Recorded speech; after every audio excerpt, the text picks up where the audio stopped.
Perkenalkan, nama saya Ainun dari Badan Pangan Nasional, dan pada kesempatan kali ini saya akan memberikan tutorial analisis data terboboti pada penyusunan kajian kesiapsiagaan krisis pangan tahun 2025. Baik, selanjutnya kita buka kajian kesiapsiagaan krisis pangan dalam Juknis yang termaktub dalam keputusan Kepala Badan nomor 201.1 tahun 2025. Kemudian di halaman 27 terdapat link intip yang bisa kita klik lebih dahulu, kemudian setelah diklik ataupun kita search di Google Search, maka akan muncul atau ke dalam G Drive. Dan pada G Drive itu kita bisa mendownload seluruh file. Kemudian setelah itu kita bisa memasukkannya ke dalam satu folder agar mempermudah proses analisis.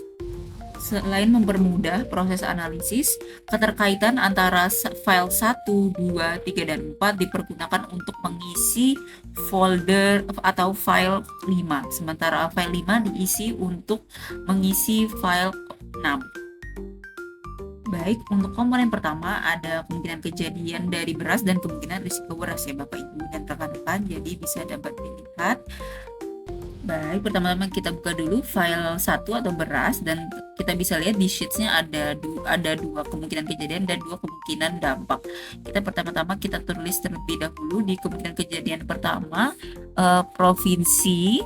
Kita tulis dulu nama daerahnya, dan ketika nama daerah sudah tertulis di sheets pertama di luas panen padi _beras KK, maka secara otomatis akan muncul di sheets lainnya dan file-file lainnya. Dan perhitungannya adalah laju perubahan luas panen padi bulan berjalan dikurangi rata-rata luas panen bulan yang sebelumnya selama 3 tahun sebelumnya dibagi dengan rata-rata luas panen padi bulan yang sama selama 3 tahun sebelumnya. Periode kejadian bulanan dihitung dalam kurun waktu 1 tahun. Sehingga kejadian bulan ini untuk tahun ini kita menggunakan data tahun 2024, sementara 3 tahun sebelumnya kita menggunakan tahun 2021, 2022, 2023. Untuk itu kita perlu mengisi berdasarkan sumber dari yang dihimpun oleh Bapak dan Ibu rekan-rekan. Kemudian kita akan ketika data tahun 2021, 2022, dan 2023 sudah terisi, maka secara otomatis muncul rata-rata 3 tahun di kolom H. Oleh karena itu, sekarang kita akan mengisi seluruh kolom berwarna kuning Bapak Ibu dan rekan-rekan untuk mendapatkan hasil. Ketika data sudah terisi dengan lengkap dan baik, maka pada kolom I akan muncul persentase kenaikan ataupun penurunan luas panen padi. Dan secara otomatis ketika data sudah lengkap terisi, sel I20 akan memperlihatkan frekuensi penurunan luas panen padi di atas 2%. Selanjutnya kita akan ke sheets produk. Kita akan mengisi kemungkinan dampak dari penurunan produksi GKG atau gabah kering giling. Sama posisinya kita akan mengisi juga dengan perhitungannya rata-rata penurunan produksi GKG bulanan selama 1 tahun terakhir. Penurunan produksi GKG-nya itu dihitung dari laju perubahan produksi GKG, di mana produksi GKG bulan berjalan dikurangi rata-rata produksi GKG bulan yang sama selama 3 tahun sebelumnya, dibagi dengan rata-rata produksi GKG bulan yang sama selama 3 tahun sebelumnya. Jadi kita akan menulis seperti halnya kemungkinan kejadian tadi, kita menulis produksi GKG di bulan Januari hingga Desember dari tahun 2021, 2022, 2023 untuk mendapatkan rata 3 tahun sebelumnya, dan tahun berjalan yaitu 2024. Kemudian lalu kita isi. Setelah pengisian dilakukan dengan lengkap dan benar, maka akan muncul persentase kenaikan di kolom G dan hasilnya di kolom G22. Next, ini adalah kemungkinan kejadian kedua untuk komponen beras, di mana kita akan menghitung penurunan, apakah terjadi penurunan pasokan beras ke wilayah di atas 20% dalam 1 tahun terakhir. Ini kita memasukkan data tahun 2024, yaitu bulan Januari hingga 2 Desember untuk pasokan berasnya. Dan untuk mendapatkan rata pasokan beras 3 bulan sebelum untuk perhitungan bulan Januari, maka kita memasukkan data bulan Oktober, November, dan Desember tahun 2023. Ketika data sudah terisi dengan baik, maka secara otomatis muncul rata persentase kenaikan dalam setahun dan persentase dampak di lokasi kejadian. Lalu kita menuju ke kemungkinan dampak dari penurunan pasokan beras, yaitu adalah kenaikan harga beras. Nah, pengisiannya data yang dibutuhkan hampir sama, yaitu 3 bulan sebelum, yaitu 3 bulan sebelum tahun berjalan, yaitu tahun 2023. Kita masukkan rata harga beras dan di bulan tersebut.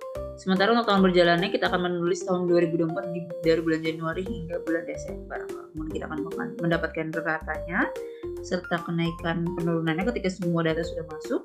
Ini kita akan terakhir nanti akan muncul rata-rata atau persen kenaikan atau penurunan dalam satu tahun dan akan diakumulasi dalam persentase dampak di lokasi kejadian. Kita masukkan datanya.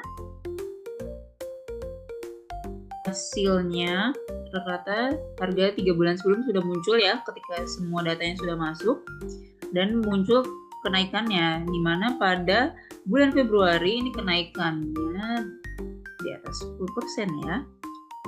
Sementara untuk rata penurunan atau kenaikannya dalam setahun 1,43%, sehingga dampak di lokasi kejadian adalah 6,3%. Selanjutnya ini kita save, jangan lupa untuk perhitungannya. Dan sekarang kita akan beralih ke komponen telur. Pada telur terdapat 2 kemungkinan kejadian dan 2 kemungkinan risiko yang saling berkaitan. Bapak, Ibu, dan rekan-rekan dapat membaca terlebih dahulu tabel ini untuk kemudian mendapatkan sumber datanya, dan kemudian kita akan masuk ke dalam proses analisis atau mengisi data di file 02.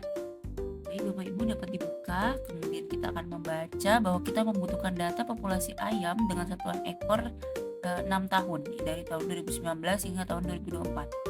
Kenapa kita membutuhkan tahun 2019? Dikarenakan dalam proses perhitungannya kita akan membagi populasi ayam petelur dengan tahun sebelumnya, sehingga tahun 2020 itu perhitungannya kita membutuhkan tahun 2019. Selanjutnya kita isi datanya. Ketika data yang sudah terisi dengan baik, maka secara otomatis akan muncul persentase kenaikan atau penurunan, dan di sel E14 akan muncul frekuensi penurunan di atas 30%. Selanjutnya kita akan ke sheets produksi telur _telur KD, di mana kita akan menghitung persentase penurunan produksi telur. Kita akan mengisi data dari produksi dengan satuan ton dari tahun 2019 hingga tahun 2024. Bapak, Ibu, dan rekan-rekan dapat mengisi datanya di kolom berwarna kuning. Setelah data sudah terisi dengan lengkap, maka kita akan melihat persentase kenaikan atau penurunan, dan secara otomatis juga akan tertulis juga persentase dampak di lokasi kejadian yang di sel berwarna hijau. Kita beralih ke sheet pasokan telur, di mana kita akan menghitung kejadian penurunan pasokan telur ke wilayah di atas 20% dalam 1 tahun terakhir, di mana kita akan memasukkan data pasokan telur dengan satuan ton di tahun berjalan, yaitu Januari sampai Desember tahun 2024. Dan untuk menghitung persentase pasokan telur di bulan Januari, maka kita perlu mengisi data pasokan di bulan Oktober hingga Desember tahun 2023. Mari kita isi datanya.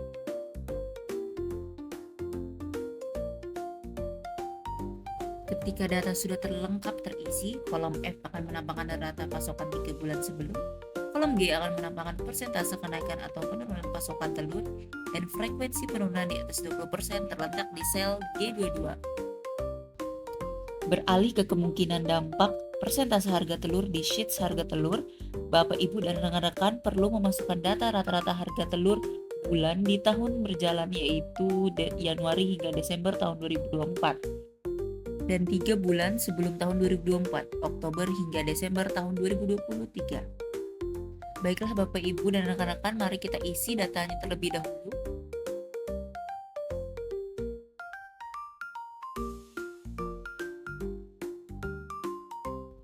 Ketika data sudah terisi dengan lengkap, maka kolom F akan menunjukkan rata harga 3 bulan sebelum, Kolom G akan menunjukkan persentase kenaikan atau penurunan harga telur dengan rata persentase kenaikan dalam 1 tahun, yaitu di tahun 2024 akan muncul di sel G22. Terakhir, persentase dampak di lokasi kejadian akan muncul di kolom H yang ditandai dengan sel berwarna hijau. Jangan lupa file ini di-save setelah pengisian data karena data yang sudah diisi secara otomatis akan terhubung ke file 5, yaitu matriks kajian. Selanjutnya kita ke komponen ketiga, yaitu minyak goreng. Pada komponen ini memiliki satu kemungkinan kejadian yang diikuti oleh satu kemungkinan dampak. Bapak, Ibu, dan rekan-rekan dapat melihat terlebih dahulu uraian serta sumber data untuk mendapatkan data-data yang akan kita isi dalam sheets ini. Selanjutnya kita buka file ketiga, minyak goreng _V1. Pada file ini terdapat 2 sheets yang mengakomodasi satu kemungkinan kejadian dan satu kemungkinan dampak. Pertama, kemungkinan kejadian pada file ini adalah distribusi minyak goreng, di mana kita melihat penurunan pasokan minyak goreng ke wilayah dalam 1 tahun terakhir. Perhitungannya sendiri membutuhkan pasokan minyak bulan berjalan dan rata pasokan minyak 3 bulan sebelumnya. Sehingga kita perlu mengisi data pasokan minyak goreng ke daerah Bapak, Ibu, dan rekan-rekan dalam satuan ton di bulan berjalan, yaitu Januari hingga Desember 2024 dan Oktober hingga Desember 2023 sebagai bagian dari perhitungan persentase kenaikan atau penurunan pasokan minyak goreng di bulan Januari tahun 2024.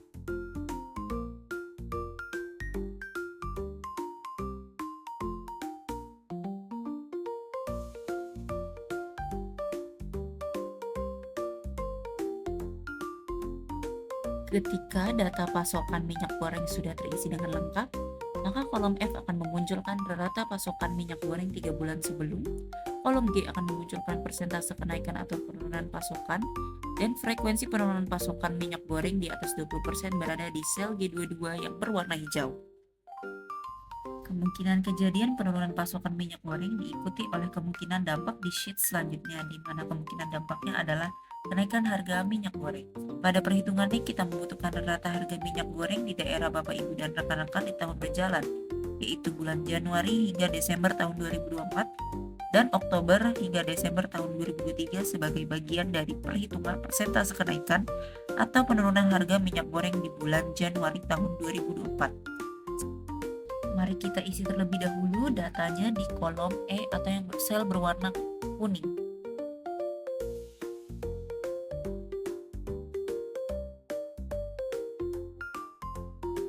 Ketika data sudah terisi dengan lengkap, dapat dilihat di kolom F rata harga minyak goreng sebelum bulan tersebut, kolom G persentase kenaikan atau penurunan harga minyak goreng, sel G22 yang memuat rata-rata kenaikan atau penurunan harga minyak goreng dalam 1 tahun. Terakhir, kolom H atau yang berwarna hijau menunjukkan persentase dampak di lokasi kejadian. Jangan lupa untuk menyimpan file ini sebelum kita beranjak ke file selanjutnya. File selanjutnya akan berisi tentang komponen keempat, yaitu konsumsi, yang mana memiliki satu kemungkinan kejadian dan 2 kemungkinan dampak. Bapak, Ibu, dan rekan-rekan dapat pause video ini terlebih dahulu untuk membaca uraian dan sumber data yang dapat dihimpun untuk mengisi data file ini.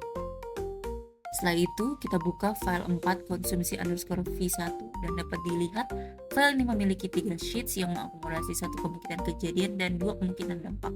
Mari kita ke sheets pertama yang menghitung peningkatan persentase angka kemiskinan di atas 3% dalam 5 waktu terakhir, sehingga kita perlu mengisi data angka kemiskinan dari tahun 2019 hingga tahun 2024. Yang kita isi datanya di kolom D. Bapak, Ibu, dan rekan-rekan dapat mengisi di kolom D atau yang sel berwarna kuning sesuai dengan keterangan. Setelah data di kolom D terisi dengan lengkap, secara otomatis persentase kenaikan atau penurunan penduduk miskin muncul di kolom E. Dan frekuensi peningkatan angka kemiskinan di atas 3% dalam 5 tahun terakhir secara otomatis akan muncul di sel E13. Beralih ke kemungkinan dampak pertama, kita klik sheets konsumsi energi, di mana kita akan melihat penurunan konsumsi energi dalam 5 tahun. Sehingga kita perlu memasukkan data konsumsi energi dengan satuan kilokalori per kapita per hari dari tahun 2020 hingga 2024 di kolom D. Baik Bapak, Ibu, dan rekan-rekan, mohon mengisi data di kolom D agar kita dapat mendapatkan hasil. Setelah data di kolom B terisi lengkap, maka kita bisa melihat rata-rata persentase kenaikan atau penurunan angka konsumsi energi muncul di sel E12, dan persentase dampak di lokasi akan muncul di kolom F atau sel yang berwarna hijau. Selanjutnya kita akan beralih ke kemungkinan dampak kedua di sheets pola pangan harapan, di mana kemungkinan dampaknya adalah penurunan skor pola pangan harapan. Ketika kita sudah mengklik sheets pola pangan harapan, kemungkinan dampaknya adalah penurunan skor pola pangan harapan 5 tahun terakhir. Sehingga kita perlu mengisi skor pola pangan harapan dari tahun 2019 hingga 2024 dengan catatan skor PPH di tahun 2019 bertindak sebagai data tambahan untuk mendapatkan persentase kenaikan ataupun penurunan skor PPH di tahun 2020. Selanjutnya Bapak Ibu dan rekan-rekan dapat mengisi di kolom D untuk skor pola pangan harapannya. Ketika data sudah terisi dengan lengkap, maka kita bisa melihat persentase kenaikan ataupun penurunan di kolom E, rata persentase kenaikan atau penurunan dalam 5 tahun terakhir di sel E13, serta persentase dampak di lokasi kejadiannya di kolom F. Jangan lupa Bapak Ibu dan rekan-rekan untuk menyimpan file ini sebelum kita masuk ke file 5 matriks kajian. Baik Bapak Ibu dan rekan-rekan, ini merupakan tampilan dari sheets atau lembar kerja di file 5 matriks kajian krisis pangan, di mana banyak terdapat sheets, namun kita akan berfokus lebih banyak di lembar kerja dan kriteria existing control. Berikut merupakan tampilannya Bapak Ibu dan rekan-rekan, dan bisa kita lihat ini ada komponennya sudah tertera, ada beras 60%, telur 20%, minyak goreng 10%, serta konsumsi 10%. Selanjutnya kita bisa lihat ada penyebab yang akan kita isi adalah penyebab, kemudian ada area dampak yang bisa kita lihat, dan kontrol internal serta skor dari kontrol internal tersebut. Pada dasarnya kita akan mencari nilai risiko saat ini atau di kolom U23, dan kita akan melihat juga tingkat risiko dan prioritas risikonya sebagai evaluasi risiko. Selanjutnya kita akan mulai mengisi. Kita mulai dari awal atau dari paling atas, yaitu beras, di mana kita akan mengisi kolom penyebab yang ada di kolom E. Bisa dilihat untuk penyebabnya, Bapak Ibu dan rekan-rekan dapat mengisi pengurangan luas panen padi ini disebabkan oleh apa di daerah Bapak Ibu dan rekan-rekan. Kemudian diisi juga sampai bawah atau sampai kemungkinan kejadian dari faktor konsumsi.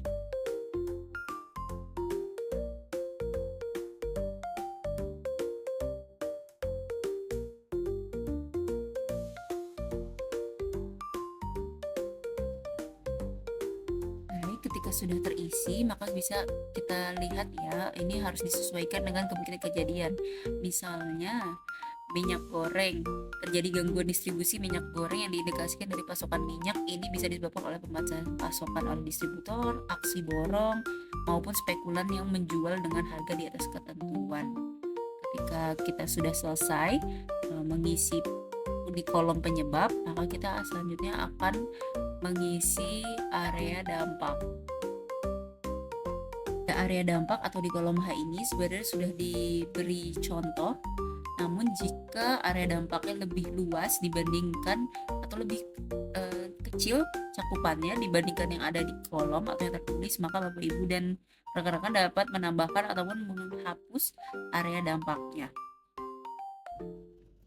Baik, selanjutnya kita ke nilai risiko inheren, di mana kita bisa melihat ada kemungkinan, dampak, dan nilai risiko inheren itu sendiri. Seperti contoh, kemungkinan kejadiannya adalah pengurangan luas panen padi yang berdampak pada penurunan produksi GKG, gabah kering giling, di mana ini sesuai dengan file yang sudah kita isi, kemungkinannya persentasenya 33,33% dengan skor 1, dan dampaknya adalah 0% dan skornya 1, sehingga nilai risiko inherennya adalah 1. Dan di seluruh komponen ini akan langsung secara otomatis terisi jika Bapak Ibu dan rekan-rekan sudah mengisi di file sebelumnya, file 1 hingga 4, maka akan secara otomatis muncul. Setelah kita melihat nilai risiko inheren di seluruh komponen sudah terisi, maka kita akan melaju ke existing control, di mana kita akan berfokus terlebih dahulu di kontrol internal. Di sini kita akan mengisi kontrol internal yang dimana merupakan apa saja yang telah dilaksanakan OPD pangan ataupun para pemangku kepentingan untuk mengontrol permasalahan, kemungkinan kejadian maupun dampak dari internal. Bisa kita lihat terlebih dahulu di sini ada kemungkinan kejadiannya adalah penurunan luas panen padi dengan dampak penurunan produksi GKG. Dan ini apa yang dilakukan oleh instansi Bapak Ibu dan rekan-rekan ataupun para pemangku kepentingan di daerah lainnya untuk mengontrol permasalahan ini. Setelah itu mari kita isi kontrol internalnya di kolom N sesuai dengan komponen maupun risiko dari kemungkinan kejadian maupun kemungkinan dampak itu sendiri. Setelah sudah diisi dengan lengkap, kita bisa melihat bahwa tindakan kontrol-kontrol ini dipergunakan untuk mengontrol kemungkinan risiko ataupun dampak yang sudah kita isi terlebih dahulu. Dan untuk selanjutnya kita akan mengukur tingkat keefektifan dari kontrol internal ini sendiri.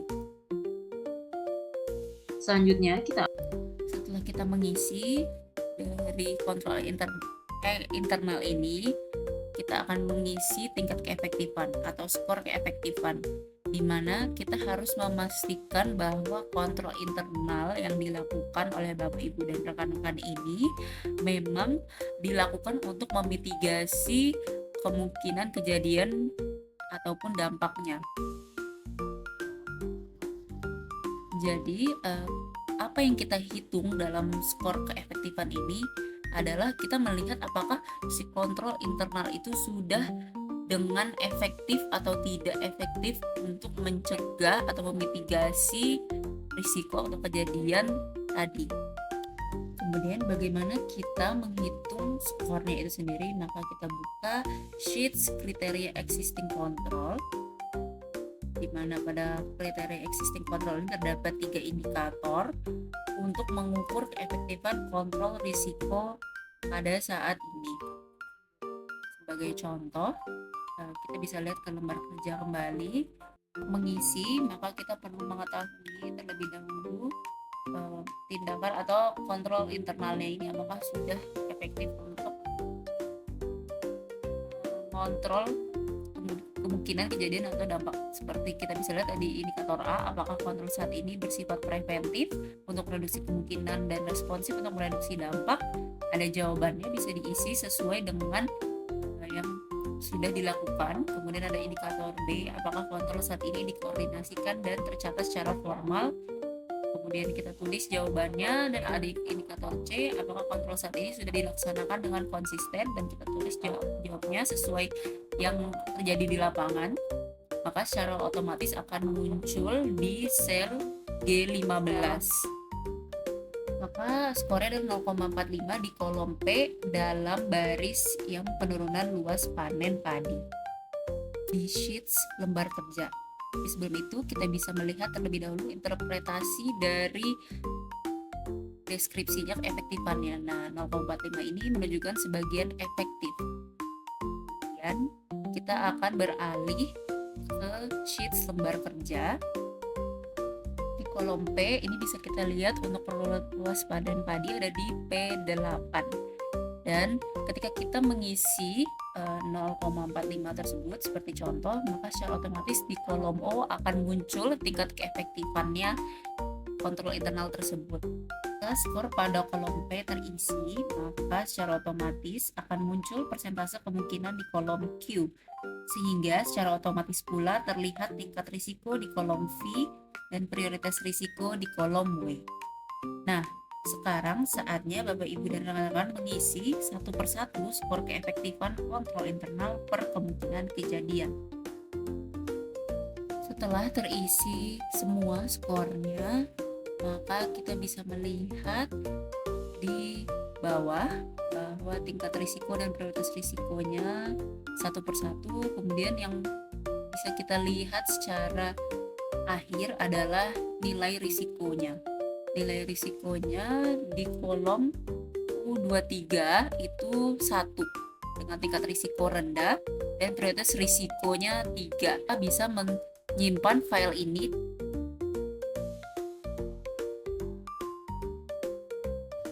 baik di file 6 form penilaian total nilai terboboti.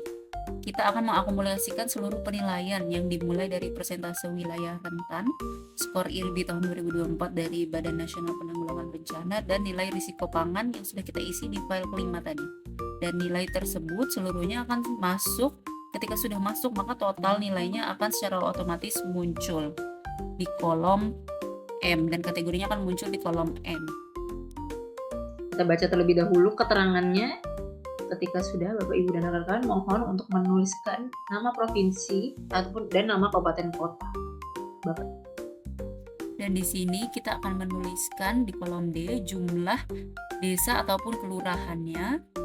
Kemudian di kolom E kita akan masukkan jumlah desa ataupun kelurahan rentan rawan pangan secara total, Bapak Ibu dan rekan-rekan. Dan ketika sudah kolom D dan kolom E sudah muncul, maka secara otomatis kolom F dan kolom G akan muncul, di mana di sini ada persentase wilayah rentan rawan pangan dan nilai wilayah rentannya. Selanjutnya kita akan menuliskan skor IRBI tahun 2024 yang didapatkan dari buku saku IRBI tahun 2024 dari Badan Nasional Penanggulangan Bencana. Sebelumnya, nah ini merupakan bentuk dari buku IRBI itu sendiri dan kita akan melihat skornya. Ketika sudah di-searching daerahnya mendapatkan skor 185,64, maka itulah yang akan kita tulis di kolom.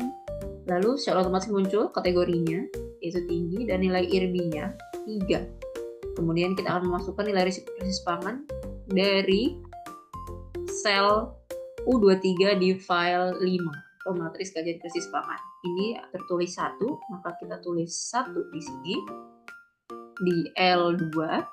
Maka akan secara otomatis muncul total nilai terboboti di kolom M dan kategorinya apa di N. Dapat bisa dilihat daerah ini memiliki total nilai 2,1 dengan kategori nilai terboboti sedang. Berikut merupakan tingkat pengendalian kesiapsiagaan krisis pangan yang harus dilakukan oleh kepala OPD yang berlaku di prioritas 2. Kajian kesiapsiagaan krisis pangan ini dapat dipergunakan untuk rekomendasi kebijakan para pemangku kepentingan sehingga dapat melaksanakan kesiapsiagaan krisis pangan secara sistematis, terukur, dan berkesinambungan. Terima kasih telah menyimak video tutorial analisis data terboboti kajian kesiapsiagaan krisis pangan pemutakhiran metodologi. Mohon maaf jika ada kesalahan dalam pemilihan kata ataupun pengucapan. Dan terima kasih telah menyimak video tutorial ini. Sampai jumpa dan salam harapan hapus rawan pangan Indonesia.